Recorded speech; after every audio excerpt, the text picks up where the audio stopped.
I will preface this story by saying that I probably deserve the torment I have endured over the last year.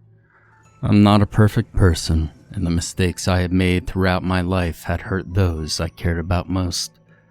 The truth of the matter is this: I'm an alcoholic, and living with those behaviors is what led me to this. I've lied, I have manipulated, I have stolen, and I have even misused the trust of people that care for me the most. For those that I have wronged, I hope this can also be a way of repentance. Those I have not, I hope it could be a warning. It was late May 2022. I cannot remember the exact day because that would require me to be in a sober state of mind for more than one day at a time. I'm assuming because on my night drives, several teenagers were cruising the roads. This meant summer was upon us, and when you live in the middle of nowhere in lower Alabama, there's very little to do other than ride around or congregate in the parking lot of the local Walmart. It was annoying. Their happy banter and joyous laughter only reminded me of my age. The sun had long since hidden beyond the horizon, and the air was unbearably humid, so I had the AC cranked to max in my little Chevy S10, but I kept the windows down so I could still serenade people with my dashboard karaoke between sips. It had to be a Saturday, because I'd worked the day before, and I'd started drinking about 8 a.m. It would be hard for me to prove to anyone I was sober. I was truly lucky I'd never been pulled over for a DUI or killed anyone while swerving through the various areas I would travel on my escapades. I'm 37 with 2 failed marriages, children I rarely spend time with, and the fact that I'm stuck living in this repetitive cycle of self-destruction, I truly feel as though I have failed at life. Country artist Luke Combs come over the radio, and I sing along with Beer Never Broke My Heart. By all accounts, alcohol has always been there for me, but the truth of the matter is, it has caused me more pain than anything. I was driving intoxicated, screaming the words to the song, and wiping tears from my eyes that night when it happened. The lights of the town had disappeared, which meant I could take another gulp of whiskey I had poured into the sealed container that I hoped no one would notice. Never mind the fact that anyone who approached my vehicle would have no problem smelling it all over me. The tires of my truck cracked across gravel and dirt as I found a secluded back road to hide away my shame for a while. My headlights danced between 2 deep ruts on each side of the very narrow pathway, and the trees stacked tight adjacent to them, the boughs hanging low, almost as if they were warning me to turn back. I could hear the branches scratch at the paint on the roof of my vehicle as they tried their best to slow me down. I was unfazed. My glazed eyes scanned the tree line in hopes of finding somewhere to pull off and finish my one-man party. A mile turned into 2, and the wood around me seemed to get thicker. Soon the canopy covering this private road had blotted out the moon. I had absolutely no idea where I was, and in my state, truly did not care. My speed had increased far higher than anyone should ever go on such a narrow pathway, and when the sudden curve arrived, I panicked. Discarded cigarette packaging, trash, and my cup went hurtling through the air as I drunkenly shoved my foot onto the brake pedal and jerked the wheel to the right.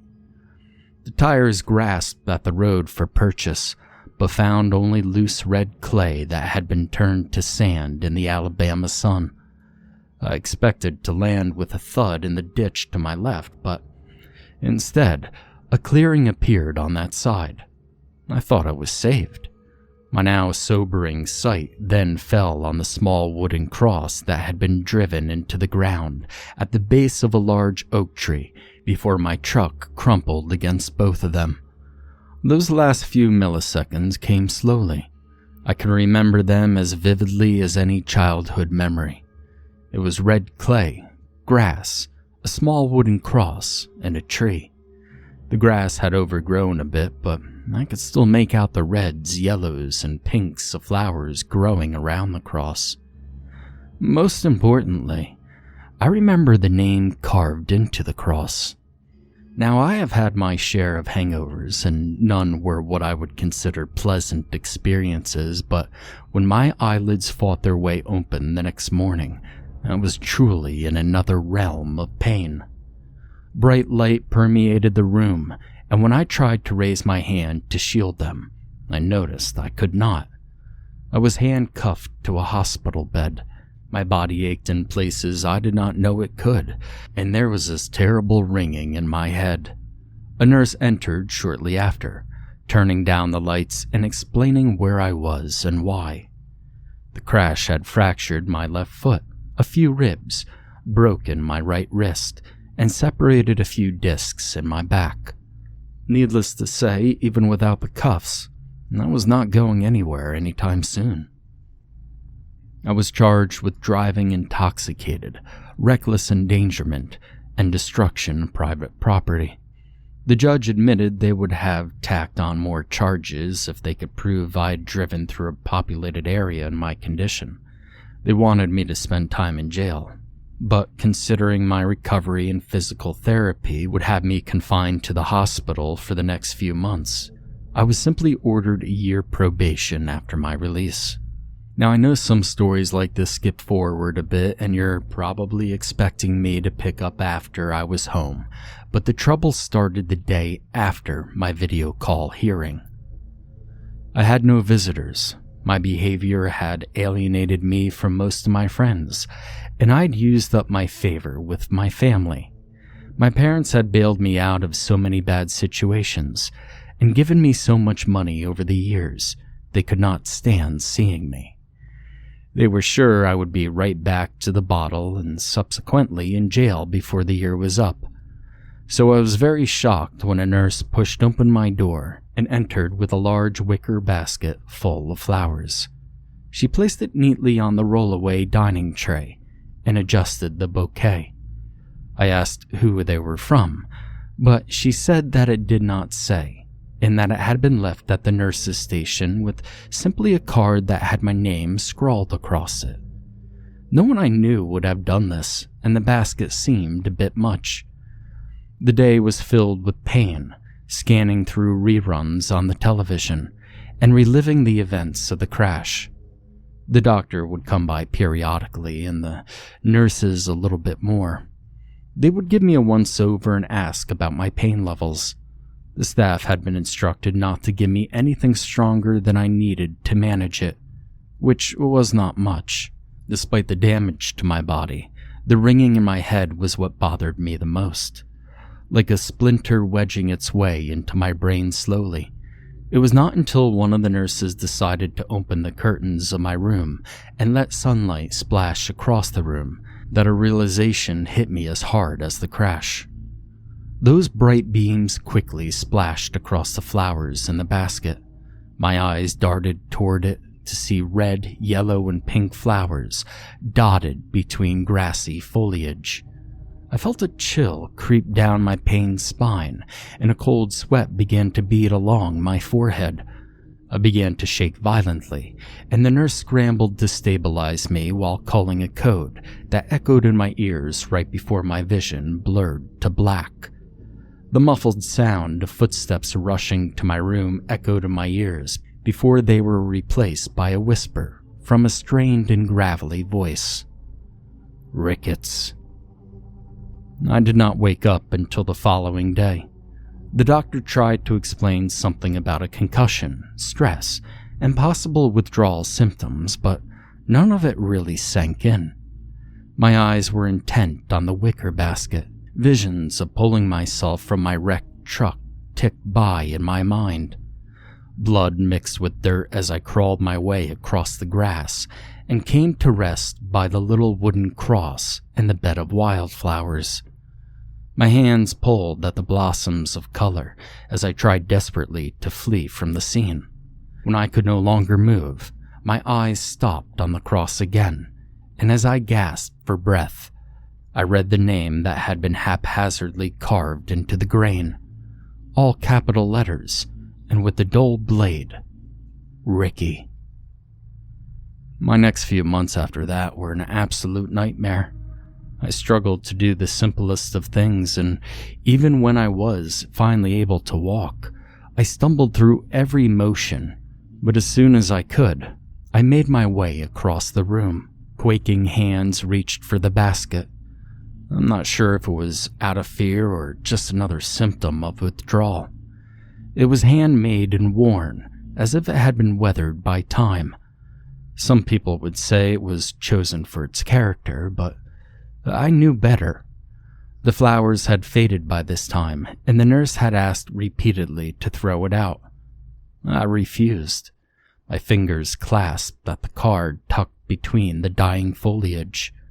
My name had been printed just as the sign had been.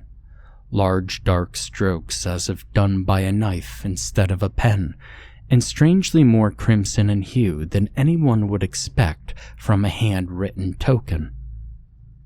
When a nurse came to check on me later, I was back in bed, holding the card in my hand.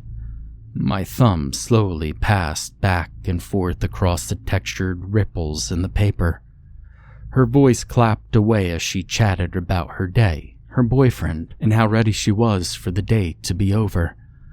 I think they were trying to give me some sense of normalcy, but they did not know what I was slowly learning. I could not wake up without the ringing in my head.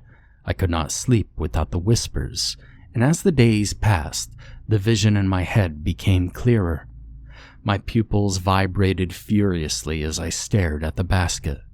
Then one day a nurse came closer, asking me a question I did not hear at first.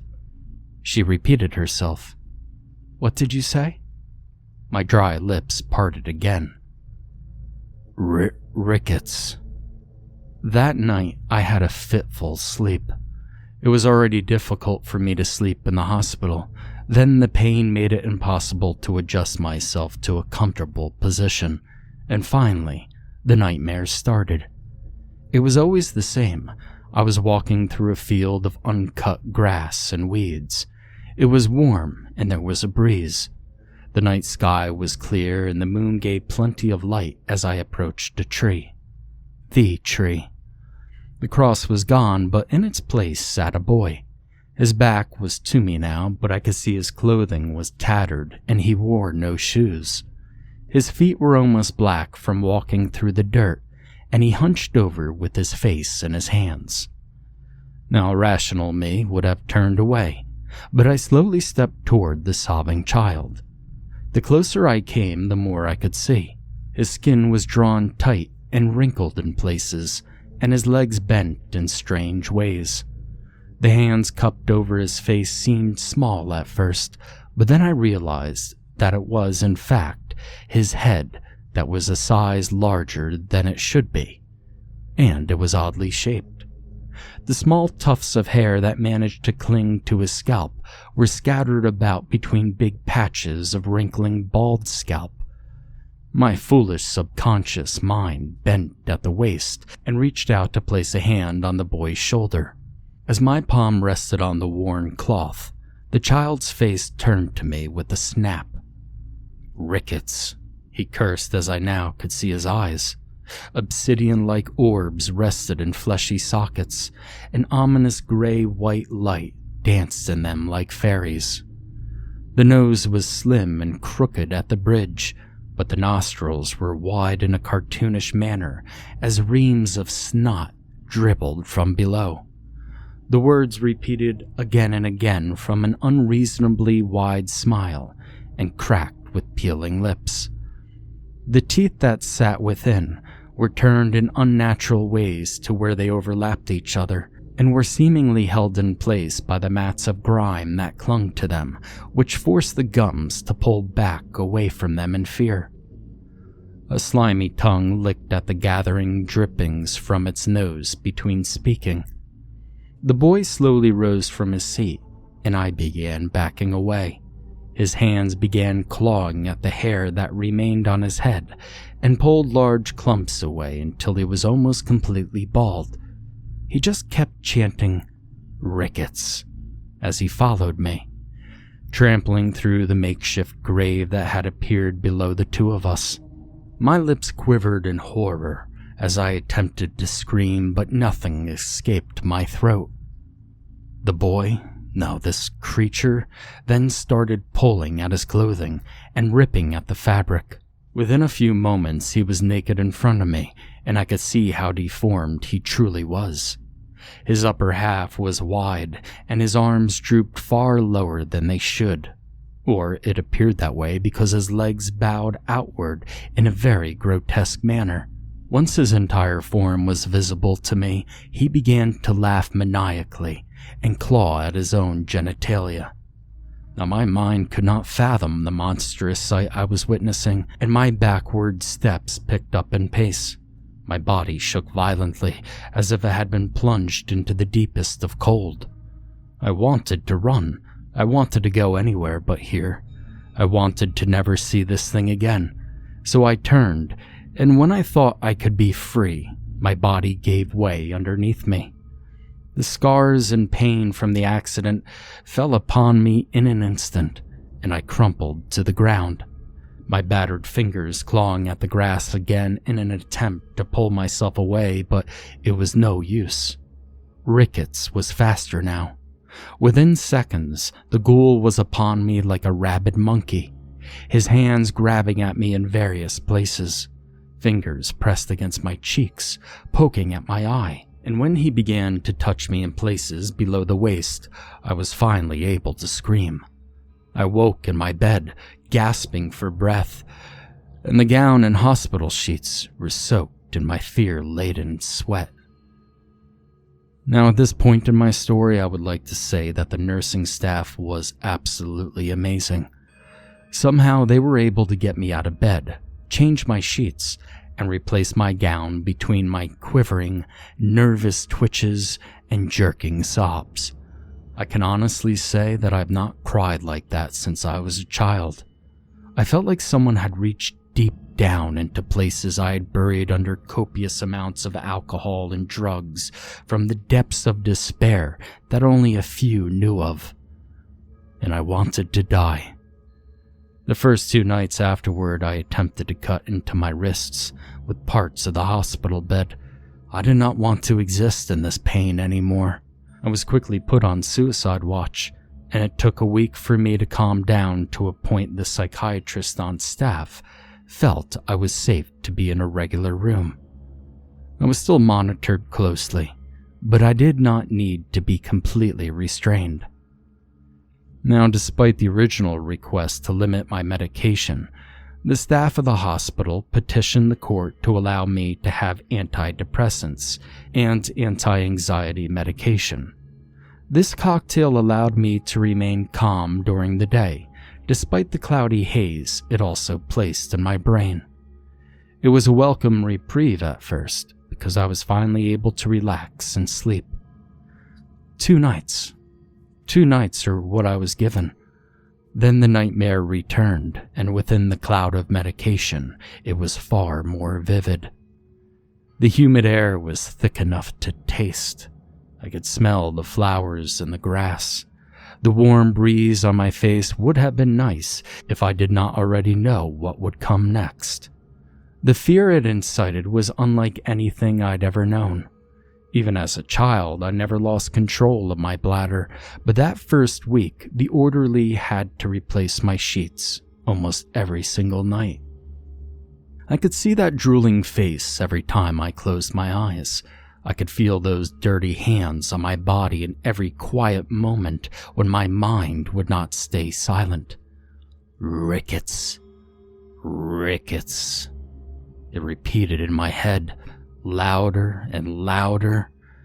Even the day I was discharged from the hospital, I could not focus on the information the nurse was trying to give to me.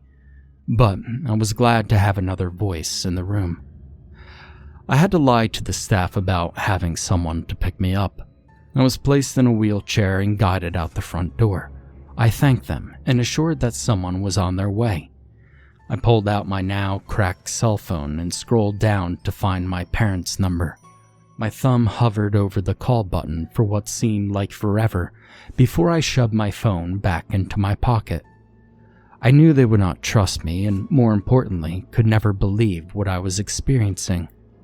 I could barely believe it, and it was happening to me. Part of my conditions of probation required me to attend Alcoholics Anonymous meeting.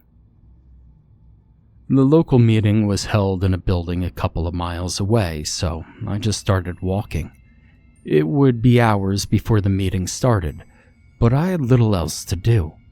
I'd arrived an hour early and there happened to be picnic tables outside, so I took a seat. I'd always thought AA meetings were held in churches and the like, but the place seemed to be some sort of municipal building. A few people walked by and the road was not far from the structure, so it was not what I would consider quiet. The problem I faced was the tables were positioned right under a large tree. Now normally this would mean a nice shady spot to rest. For me, it was a reminder. Every shuffling of the leaves overhead was like a warning signal in my head. Rickets. I kept peering over my shoulder at the base of the tree, and something in me expected a disturbing creature to peer around the trunk. I was preoccupied with the whispers and imagining the horrors that could occur when a heavy hand clapped down on my shoulder. Now, I would be lying if I said I did not completely jump out of my ripped jeans, but relief washed over me as a large bearded man began to apologize profusely for scaring me. My nerves were on edge anyway, but as soon as I reached a moderate level of calm, I was able to hear his apology. I tried to assure him that I was fine and that I'd just been lost in thought. He chuckled a bit and asked if I was there for the meeting. I reluctantly confirmed, and he smiled before inviting me to come on in, before pulling out a set of keys and opening a door on the side of the building. Earl. Not his real name, by the way, but it would make you think of a lumberjack or perhaps even a trucker. He was 6 foot, probably 250 pounds, and a plaid shirt, boots that would make you think blue collar. I'm not the smallest guy around, but I would not want to get into a bar fight with Earl. That being said, he was a big teddy bear. He had an infectious laugh, was kind, and was able to calm my unease about the situation within minutes. To this day, I appreciate Earl, even if he does not completely believe my story. He asked me if I would not mind making the coffee while pointing to the station where the supplies rested. I nodded and headed over while he began pulling books out of a cabinet. A few others filtered in of various looks and backgrounds as Earl handed out books and a sheet of paper.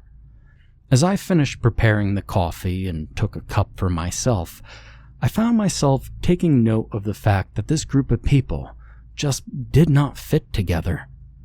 As I came to learn, those rooms are where the differences fall away. You learn how alike we all are in the ways that truly matter. The meeting started with people reading from the sheet of paper, affirming their beliefs. Then they opened what they called the Big Book and read passages that surprisingly touched places I had experienced over and over again. Then each of them took turns sharing things that happened to them that day and discussing how everyone felt about it. Stories and advice circled the table. I knew these stories. These were my stories, but told by other people. Eventually, the moment I had been dreading arrived. Earl asked if I would like to share, and everyone turned their gaze to me. I was unsure, and when I started, my voice cracked, but I was able to state my name and that I was an alcoholic. And then soon the details of the last 10 years fell out of me like a faucet, and before I knew it, I was in tears discussing the crash. No one was hurtful. No one gave false pity or even laughed at me. I stopped talking, and I received an applause, and my tears choked in my throat as it turned into a laugh.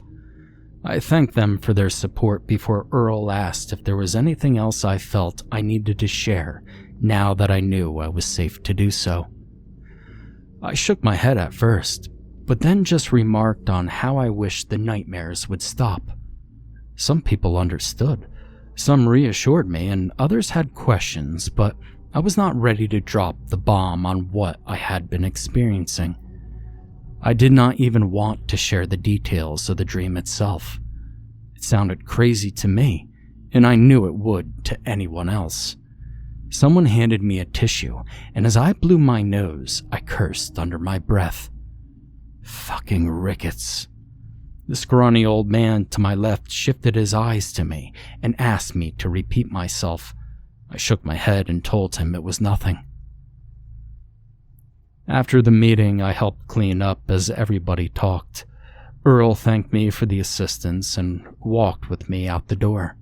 He thanked me for coming and told me he hoped I would come back soon.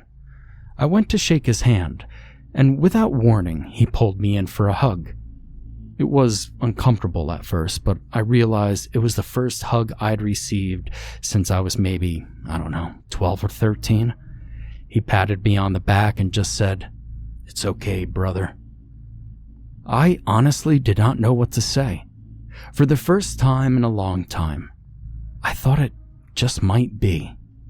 Then Earl made his way to his lifted Ford F-150 and drove away. The fact that I still had nowhere to stay for the night had not sunk in yet.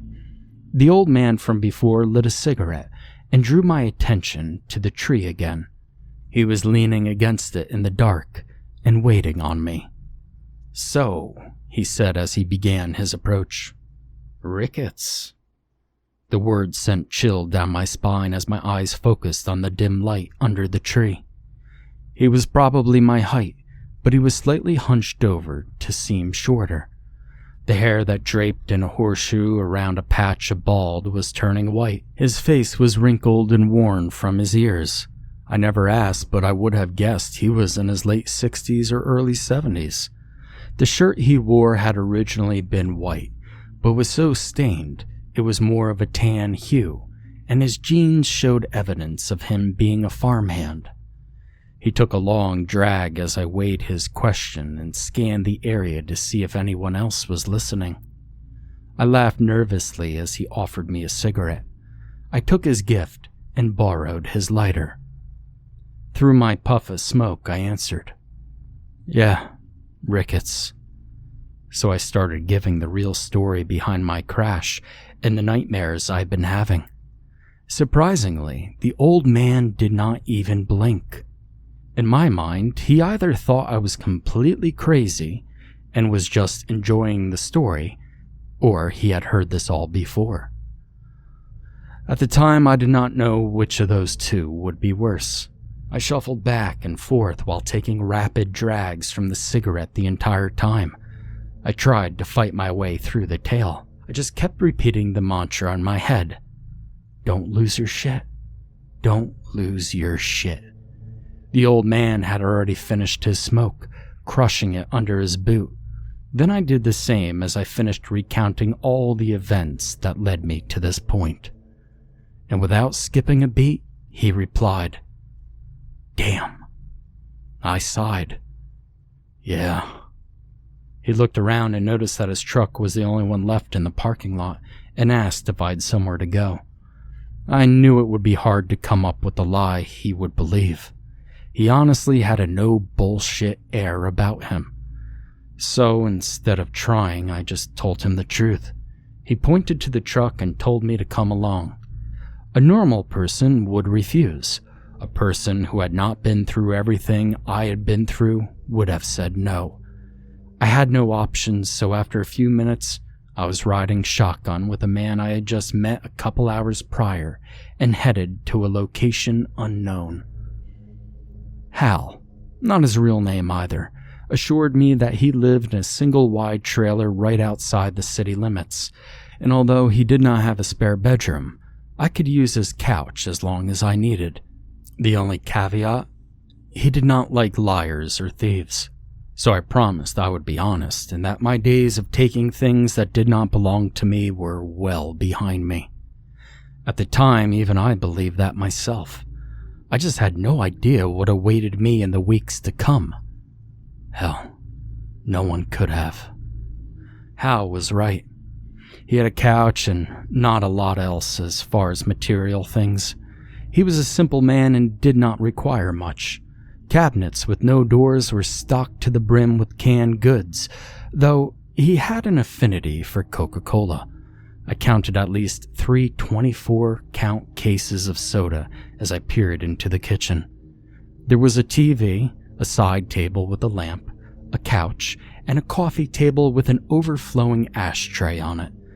The news blared as he turned on the screen, and he quickly changed the channel to a show about fishing.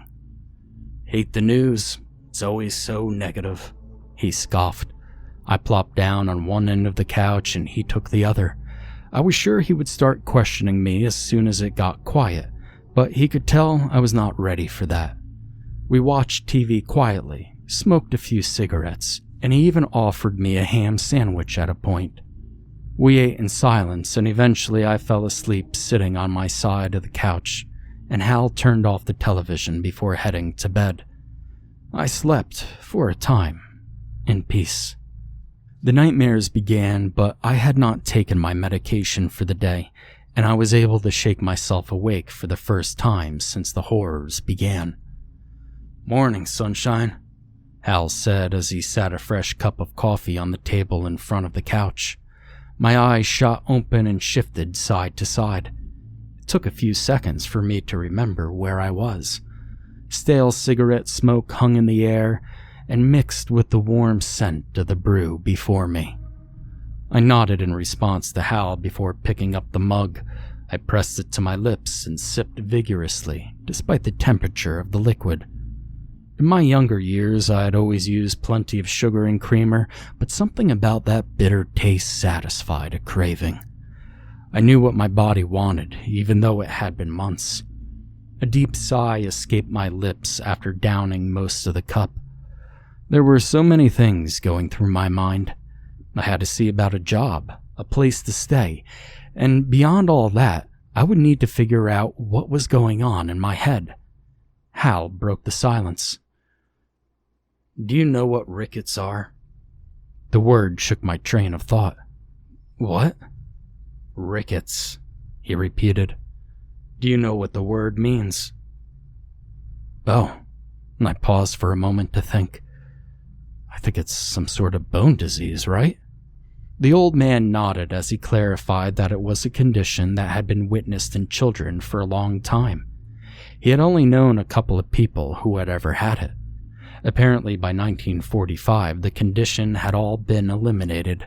Those who still suffered from it after modern medicine were those who simply could not afford proper medical care. I pulled out my phone and did a quick search.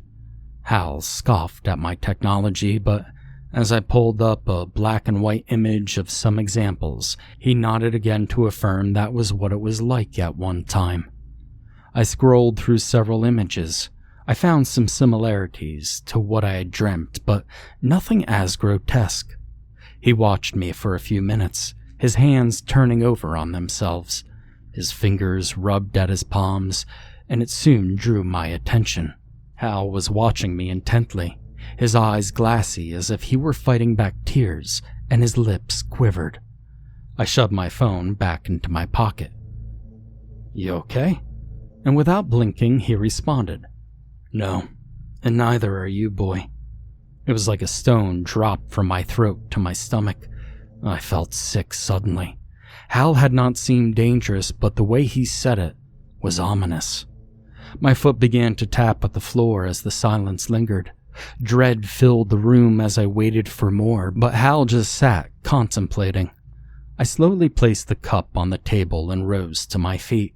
I started mumbling about how I should be going, and thanking him for letting me crash on his couch. The old man stood slowly, almost in time with me, and his eyes stayed locked on me. My heart was a drum in my chest as I noticed that tears were streaking between the wrinkles on Hal's face. I backed toward the door, and he followed and began shaking his head. "I'm sorry." His worn lips shook out the words. My hands fumbled for the doorknob. For what? I can't let you go, boy, he replied in almost a sob. My vision began to blur, and the room began to spin. What? Why? I can't let him get me again, he said weakly as he revealed a rope from beside the couch, and my world went black. In the darkness of my mind, it formed a world around me. I could smell fresh wood and dirt. The ominous whispers echoed in my ears. Rickets. Rickets. My hand shifted about in my blindness to feel that I was in a wooden box just big enough for my body to lay in. I opened my mouth to yell, but nothing came out. I could feel warm, salty specks roll down my cheeks as I began to hear the clumps of dirt being dropped on my makeshift grave. I wanted out. I wanted to go home. I missed my family. I missed my friends. I was so sorry for all the things I had done.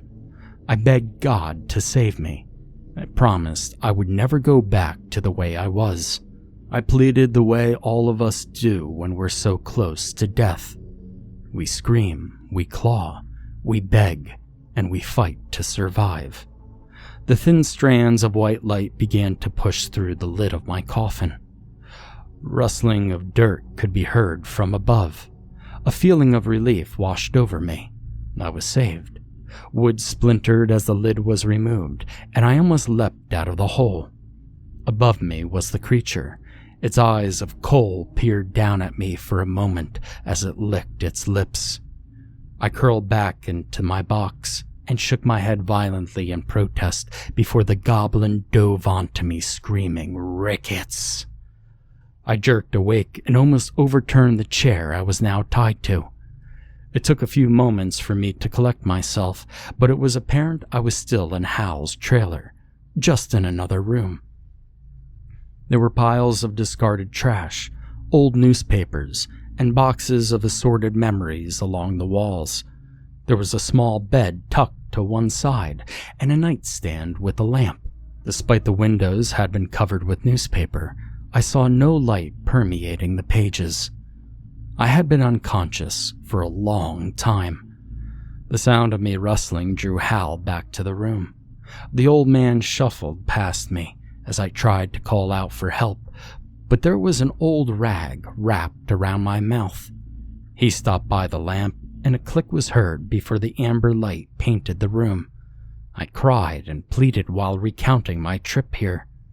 We were outside of town. I'd not seen any neighbors. The last house was at least a mile away. No one could hear me. I did not want to die. So many things filtered through my mind. I tried to find a solution to my plight by searching the room again.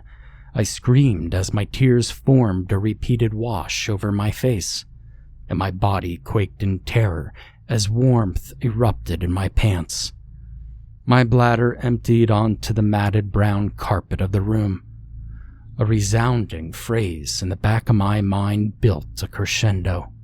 Rickets, rickets, rickets. Hal stepped back to the doorway and revealed another chair from his kitchen table. He placed it a few feet in front of me before taking a seat. There was a pain in his eyes as he reached back to a box and revealed a bottle of whiskey.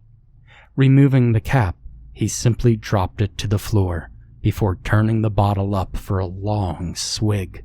His free hand reached back to the waistband of his warm blue jeans and returned with a revolver. Cold washed over my body and sweat poured down my back. I begged for my life behind the gag as my eyes focused on the silvery glint of the weapon. We were just kids, Hal sobbed as he took another drink. The old man tapped the barrel of the gun on his knees as he continued to drink and cry. His eyes were gripped tight as he relived a memory. Hal's pained voice began to recount it as he experienced it all again. 3 boys are on their way back from fishing at the creek. They talked baseball as they whipped rocks into the tall grass to their side. They were headed to their favorite spot by the large tree. One suggested a race. Dust kicked up as they made their way to the tree. When they arrived, they noticed someone sitting in the shade. Ricky Sorrells was from a poor family. His mother worked in the fields to help keep them alive, while his father spent his money on liquor. Ricky spent most of his time away because his father tended to get a bit violent. The evidence was all over his body. His father hated having a deformed monster of a son. Ricky had been born with rickets, and they were too poor for treatment. Everyone in town knew about the Sorrells and their oddity of a son, but most just avoided them. The children had always mocked Ricky, and so he kept to himself. It was our spot.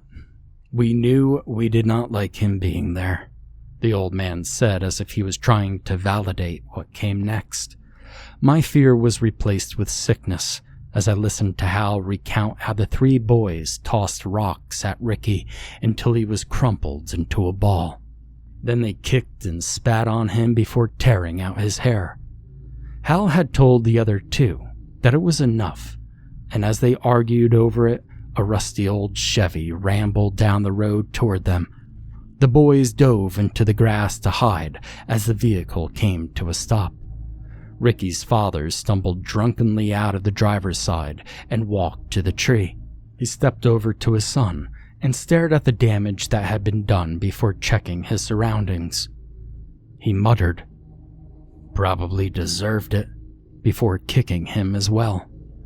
Ricky begged for his father's help as he tried to get up. A large boot stomped into Ricky's groin to push him back to the ground. Then another, and another. His father finished off his bottle before breaking it over Ricky's head. The boys watched in horror as the drunken man pulled down his zipper and began urinating on the near lifeless body of his son. Then, just as he came, the man returned to his car and continued down the road.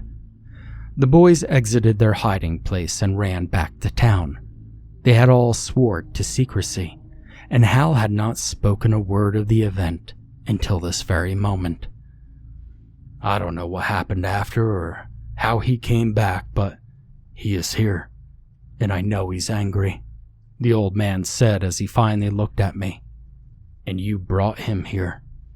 The barrel of the gun might as well have been inches in front of me with how large it appeared at that moment. The wrinkled finger took a place on the trigger, and his thumb pulled back the hammer.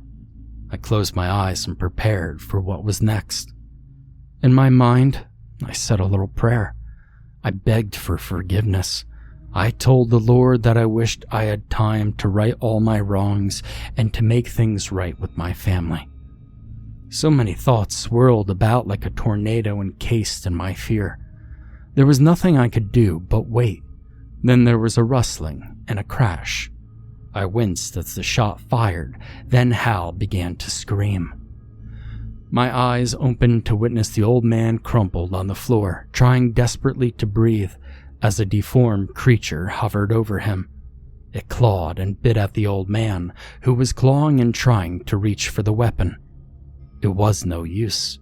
Rickets was too strong, and Hal was too old. I began shuffling backwards in the chair. I rocked and swayed as hard as I could until it finally topped over with me in it. By luck or God's grace, the old wooden seat cracked and fell away from me. My eyes focused on the scuffle in front of me while pulling at my restraints. Once I was free, I staggered to my feet. Rickets stopped to peer at me as he clasped the gnarly hand over Hal's face. Rickets! I pulled the old rag from my face and wiped the tears from my eyes. My steps were slow and deliberate. I held my hands out as if indicating I was not a threat to the thing that now stood in the room. I knelt down even slower to retrieve the revolver, but the ghoul did not attempt to stop me. It only pointed toward Hal and began repeating that familiar phrase. Rickets. Rickets. I slowly approached. Rickets? Is that what you all called him? Hal simply shook in terror. eyes wide, but Rickets nodded to affirm my question. My stomach turned, looking down at the old man, and in that moment, I knew I had been wrong about who the monster truly was. My hand shook as I raised the revolver, and my index finger applied pressure to the trigger. With a crack, the room fell silent, and Rickets was gone. Hal lay lifeless on the floor, and I brushed at my cheeks again. I pushed the gun into my waistband before stepping over Hal's body.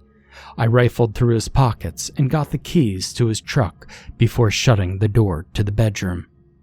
A few lit matches later, I stepped off the porch and climbed into the truck.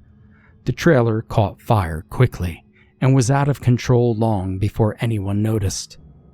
I made sure to be far away from the site before the authorities arrived. I could not risk getting caught while still on probation. Before long, I stopped at the entrance to the dirt and gravel road. I looked up at the sign that read, Old Indian Road.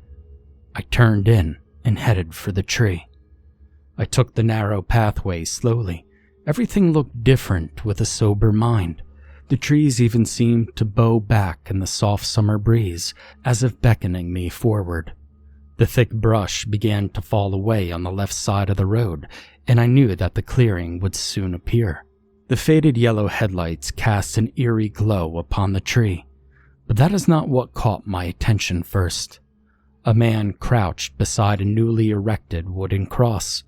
He seemed to be placing flowers on the grave as I approached.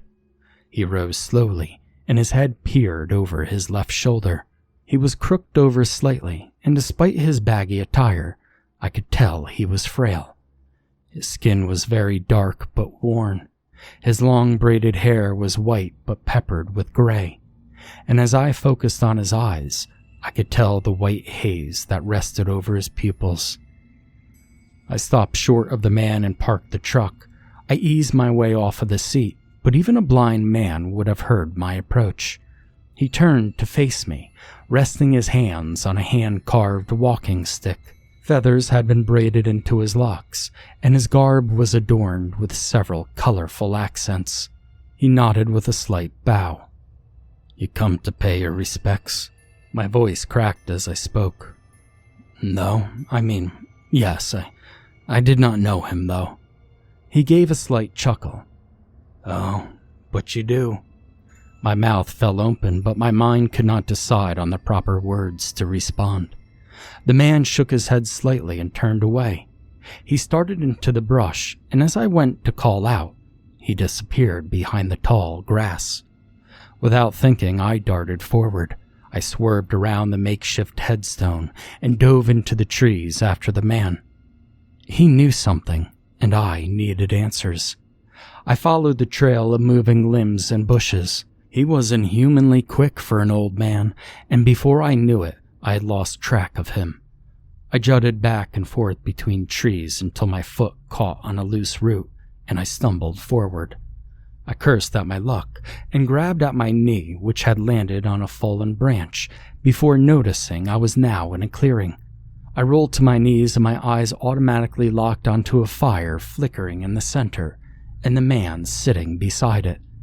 I slowly rose to my feet and stepped forward. As I approached, I noticed that all greenery faded away the closer I came. Soon I was standing on a circle of packed red clay. The old man was seated on the ground, and he gestured for me to take a seat across from him. I scanned our surroundings, but it appeared that we were alone.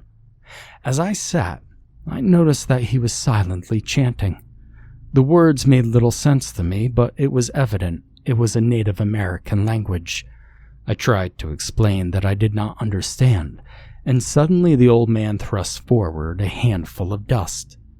The particles scattered across the flame, and it shifted into a strange hue of bluish purple. The ashes pocked across my cheeks, and I had to close my eyes abruptly. I rubbed at my face because I was sure some of the embers had entered my eyes. I cursed the old man as he started to laugh, but when I opened my eyes, he was gone. My eyes darted from side to side for a moment before his hand clasped down on my shoulder to startle me. "You should be able to understand now," he said with a smirk. I jerked away from his grasp. "What the hell was that?"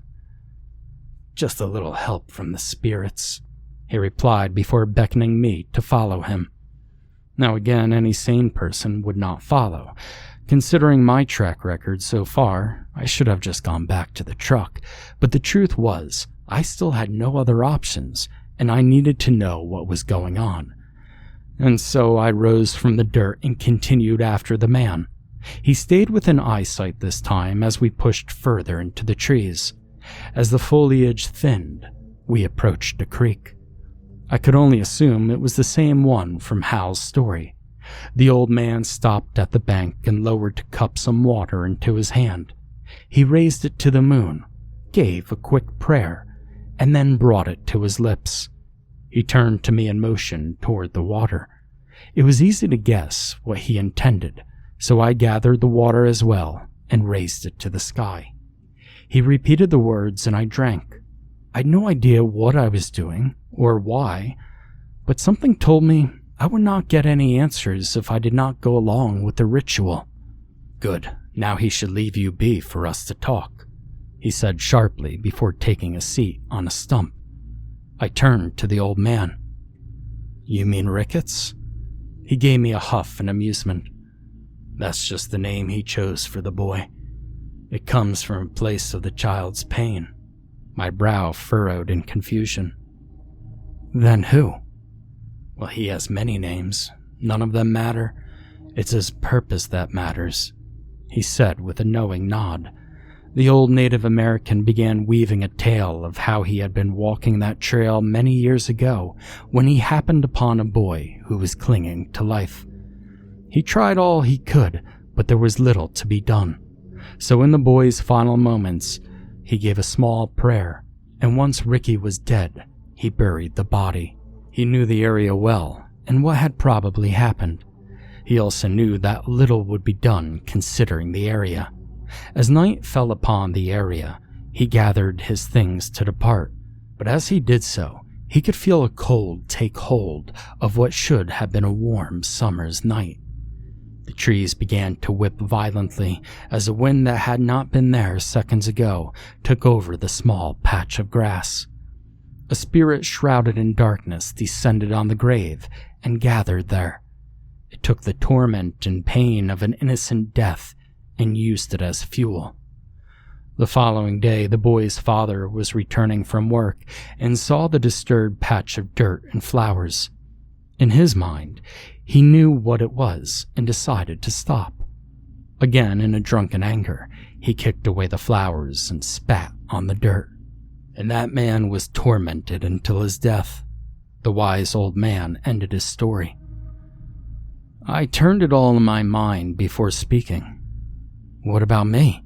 I didn't mean to disturb anyone's grave." "Not sure. Maybe that's why you're alive. Or maybe you appeased it somehow." He shrugged. "But he's not done with you, I'm sure." The wind whipped up again, making the firelight dance even more. The sound caught my attention, and my eyes looked up to the trees.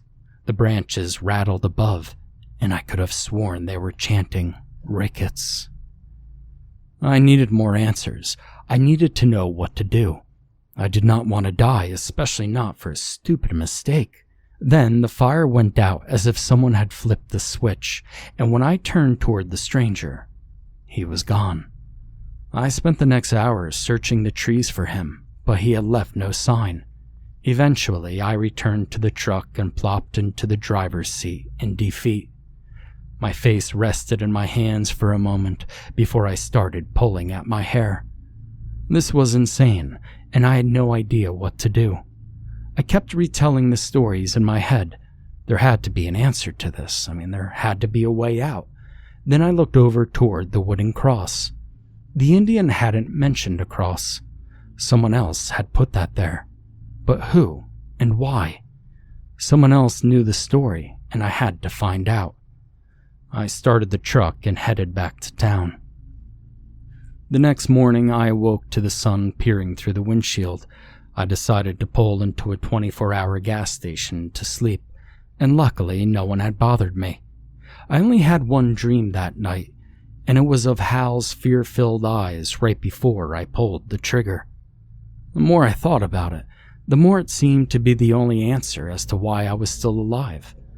This spirit, or whatever it was, wanted me to find these people and make them pay. I just did not know where to start looking. I mean, I had no idea when this happened. Judging by Hal's appearance, it had to have been at least 50 years ago, and there was no real way of knowing if those boys still even lived in the area. My train of thought was tossed from the tracks by the heavy grumble of a stomach that had not eaten in almost a day. I groaned because I knew I had no money and nowhere to go. Then I remembered that during my meeting, Earl had given every newcomer a card with his phone number on it. I just shoved it in my pocket, not expecting to use it, but soon I was dialing the number. I ditched the truck. I did not want to get caught driving a dead man's vehicle. Earl picked me up not long after and took me to the local Waffle House for breakfast. He generously paid as I explained my living situation. He said he could make a few calls about getting me in somewhere, maybe even find me a job. I thanked him profusely. Earl just smiled and told me not to worry about it, because he had help when he was climbing back out of his hole too. He asked if I had heard about Hal, but I pretended to know nothing. The police were ruling it as a suicide, but I knew better. Earl went into a lengthy conversation about how even those who had been sober for a long time still struggle with those feelings of hopelessness. Then he made me promise to call him before I did anything that extreme. And so I did. The whole idea of lying to him made my stomach churn, and I was sure I would be revisiting the breakfast I had just eaten. We talked for a while, but I did not bring up Rickets. Eventually, someone called him back about a hotel room I could stay in temporarily, so we loaded up and headed that way. I did not deserve this help, but I was extremely grateful. As we arrived, my first thought was that it was one of those places that you pay by the hour, not the night. However, beggars could not be choosers, so I feigned appreciation. Earl gave me one of those big hugs that seemed appropriate to me, and told me that he would be back to check on me the next day. As the door opened and there was not a crime scene waiting for me, I counted myself lucky.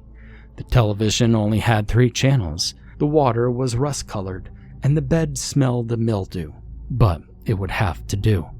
I instinctively tossed the bedding, considering I'd no idea what was on it, and flopped on the mattress. I pulled out my phone and my finger hovered over the number for my parents again. I thought about that promise I made when I thought I was going to die. I wanted to keep it, but at the same time, I just was not ready to hear their reply. Something in me said that they just wouldn't believe me. I tossed my phone on the bed and stared at the ceiling fan until my eyes finally were too heavy to keep open anymore. My mind sifted through tall grass again before my feet came to rest at the base of a familiar tree. My quivering hand rested on the worn wood of a handmade cross. The wind whipped around me and forced the boughs of the tree above me to bend to its will. Again, the sound mimicked a voice I knew, but my eyes were intent on the grave. I had somehow cheated death, and now death was all that surrounded me. From the cold dirt, gnarled fingers began prying free. Rickets makes its way from the makeshift coffin and brushes away the debris. Once again, my feet shuffled backwards into the tall grass, away from the demon. It cried and wailed before bounding into the brush after me. I turned and ran, but in my panic, I tripped over something below me. The air forced free from my chest as I woke up to the sour smell of the motel room. My body jumped to the edge of the bed as my lungs begged for oxygen. It was morning, and I was safe. For now. I rose from the mattress and peered out into the street. I'd slept long, and the sun was nearing noon. I needed to find answers. It took some effort to pull the door open to the room. The humidity in the air had caused the old wood to swell. I groggily made my way to the office where we had checked in. I knew that there would be a pot of coffee waiting there. The college-age guy behind the desk was intent on his phone, scrolling through some social media as I entered. I grasped hold of a small styrofoam cup and poured the dark liquid into it before exiting back into the light of day. As I walked back to the room, I noticed that a newspaper had been abandoned on a bench nearby. I rested myself on the bench, taking a deep gulp of the brew before grasping the paper. So much negativity in the news. I flipped through the pages, but an image caught my attention. He was far younger in the image, but I could not mistake Hal. His obituary told a story of a lonely man who had few living relatives. It was almost as if the ad had been placed to notify anyone who might care of his passing. The viewing was to be held that night, and I wondered if I might find answers while attending. I made it a point to ask Earl about it when he arrived. There had to be a cure for my sickness. When Earl arrived, I presented him the newspaper. He simply nodded, noting he had seen it earlier that morning and had intended to ask me if I wanted to attend the service. I agreed, which put a smile on the burly man's face. He said that Hal had not had many surviving relatives and that any friendly face at the service would be welcomed. If only Earl knew that I was no friend to the recently deceased, he would not have bothered to invite me. If I did not think that I could benefit from attending, I would not have gone at all. Hal deserved to rot in hell for what he had done. I just had an overwhelming need to find the other two boys who had been there that day. We had a quick lunch at a local burger joint, and my new friend introduced me to a few business owners in town. He had hoped that some of them could use some help because he knew I would need a job. I looked out when a small-town grocer had just placed the help wanted sign in the window. Stocking shelves for minimum wage would not be glamorous, but it was a paycheck. If not for the curse that had befallen me, I would have been well on my way to turning my life around. I had to feign excitement for Earl's sake when he promised to pick me up for my first shift the following day. I could not focus on tomorrow yet. That night was more important. The white button-up shirt my new friend lent me was a couple of sizes too large, but it looked better than any of the ratty t-shirts I'd been wearing the last few days. Earl spotted a suit that seemed to beg for help over his massive form. I fought to hold back my laughter as he informed me that it had been a few years since he had needed something formal. The two of us entered the small church a few minutes after the viewing had been scheduled to start. I had not expected a full house, but I was truly shocked when most of the room was empty. The pastor stood near the casket speaking to two older men. A small group of women adjusted flowers nearby, and an elderly woman sat behind a piano to play a soft, somber tune. If I had not known Hal's dirty secret, I would have pitied the scene before me. Earl ushered me forward and we approached the pearl-white box that held Hal's body. Earl took the hand of the pastor and the two men before leaning over the recently deceased. I could hear whispered comments of sorrow between silent sobs. I felt bad for the burly bear of a man. He simply did not know Hal like I did. One of the other men turned to me. "So how do you know Halford?" My eyes shifted toward the voice and made a gesture as if taking a drink, and the man seemed to understand. I asked the same, and learned that he was a co-worker of the recently deceased. I asked how long he had known Hal, but it was only for a few years. The man then directed me to the other gentleman, who had returned to the first pew and was resting his face in his hands. I was told that Bill had been friends with Hal since childhood and was very upset with the news. I nodded in thanks and turned to talk to the other men. It was time for answers, and hopefully Bill would have them.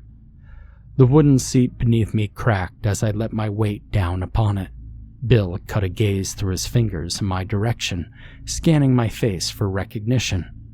There was confusion there as he searched for words. He did not know me, and I knew being blunt with mixed company could prove tricky. My hand clapped on Bill's back, and I offered my condolences in a hushed tone. He offered thanks in return and asked me how I knew his friend. I began telling the story of the crash and then attending the meetings. I explained that Hal had invited me to stay with him when he noticed I did not have somewhere to sleep. He nodded knowingly and commented that it was nice for me to show up, even though I did not know his friend for very long. I reassured Bill that I knew enough before passing him a small sliver of paper that I had prepared ahead of time. Earl and I exited the church soon after, and I gave Bill a final glance before pointing in his direction. We stepped out into the evening air, and I told Earl that I wanted to walk since it was such a beautiful evening. He nodded and reminded me to get some rest before my first shift at the grocery store. I promised I would as he started his truck, and with a wave, he was gone. I waited for the truck to be out of sight before I stepped back toward the church. I leaned against the structure, patiently awaiting Bill. His reaction would be all that I needed. After a few minutes, the old man came scrambling through the doors as his eyes searched the area. I watched from the shadows as he descended the steps. His frail voice whispered into the night air the single word that I had written in scratched letters on the piece of paper. The same word that had haunted me over the last few months. The word called for vengeance. I could see the light from the post lamp reflecting in the salty speck of Bill's cheeks. I stepped forth from the darkness and whispered the words in tandem with him. Rickets. Rickets. The old man almost jumped out of his skin as he turned toward me, his eyes quickly focusing on the shiny object in my hand. His mouth began quivering and begging for mercy. I placed a finger over my lips to instruct him to be silent as I guided the man into the trees behind the church. This had to end. Bill begged for his life for a while, but when the gruesome figure emerged to lay claim to his life, he knew it was useless. I asked about the third boy, but cancer had already taken him a few years prior, and Rickets appeared disappointed at this. Bill had been tending the flowers and replacing the headstone for years in an attempt to atone for his sins. The scales were not even, however, and Rickets pounced upon the screaming man. I watched for a time before I continued onward through the forest. As I approached the creek, I tossed the revolver into the murky water and exited the trees opposite the church. I did not want to be spotted near the body, and I was sure Bill's wails of pain had drawn attention. It took about an hour for me to walk back to the motel, so once I was able to flop onto the mattress in my room, I gave a deep sigh of relief. Justice had been done, and hopefully, I would be able to rest. My mind replayed the events of the last week on repeat as my eyes followed the slow turning of the fan blades. It was not long before I drifted off to slumber. I was able to sleep peacefully for the first time since the crash. The next few months were spent working during the day, sleeping at the hotel, and attending regular meetings. When I was able to save enough money, Earl helped me buy a used car and suggested that we celebrate the occasion. We had pancakes. My next milestone was finding my living situation. Earl reassured me that he was fine helping pay for the motel until I could. I was just ready to be self-sufficient again, though. Despite the horrors I had endured, my life was looking up for once. Everything was falling into place, little by little, and I finally worked up the courage to call my parents. My mother was ecstatic to hear from me. She cried as I told her my story and invited me over for dinner that night. My father even surprised me by congratulating me on my sobriety. It was a dream come true. I even mentioned it to my fellow AA members, and they were happy for me. So when night fell, I gave myself a good shave, put on something decent, and headed toward the house I grew up in. The smile on my face could not be hidden. I could not remember the last time I was that happy. My tires came to a stop in the driveway, and all I could think was how lucky I was to still be alive and to be able to come back home. And that was when my stomach began to churn. An awful sickness rolled in my belly, and those words started playing on repeat in my head again. As I approached the front door, I tried to shake off the feeling. Tonight was supposed to be a good night. I was back home. That foul demon would not ruin this for me. My knuckles rapped on the door, and within seconds, my mother pulled it open. I was pulled inside and drawn into a tight hug. She squeezed me tight and began to cry, which, in turn, caused me to break into tears as well. My father then patted me on the back while fighting back his urge to sob. They pulled me into the dining room where a feast had been presented on the table. My father pulled out a chair and beckoned for me to sit. My mother began spooning heaps of food on my plate while commenting on how skinny I had become. My father began telling stories from work, and I forced a smile as their words became muffled by the slow chorus of chants in my mind. Rickets. Rickets. It was maddening, but I was determined to not let it ruin this reunion. It grew louder and louder until it was deafening. My parents noticed the growing furrow on my brow and started asking if I was all right. And that was when the lights began to flicker wildly, and a roaring wind caused the shutters outside the windows to clamor. My father rose from his seat and headed to inspect the ruckus, while commenting that the forecast had not called for a storm. My eyes followed his form, and I noticed the shadowy figure looming on the front porch. And then the lights went out. Some of us are not entitled to happiness. Some of our sins can never be forgiven. Hal and Bill paid their price, and I thought I had paid for mine. The truth is, I do not think I ever can. As I write this, I'm drunk for the first time in so long, but it's the only thing that numbs my pain and deafens the noise in my mind. Earl keeps trying to get me to come back to the meetings, but I'm too afraid to. I do not know who will be next, and I don't want to be responsible for the death of anyone else. My parents did not deserve it. It was part of my punishment, though. I'm not sure how long I could go on this way. The nightmares come and go, and I'm afraid to get close to anyone else. The voice comes any time I have a moment of levity. It waits in the shadows of my mind. After saving enough for this pistol in my hand, I quit my job. The only answer I could think of resides in the bullet chambered in it. As I said, maybe this will be my salvation. Maybe it will be a warning to the rest of you. Be careful who you cross. Rickets, or whatever this demon is, waits patiently, and this seems like my only way out. I am sorry.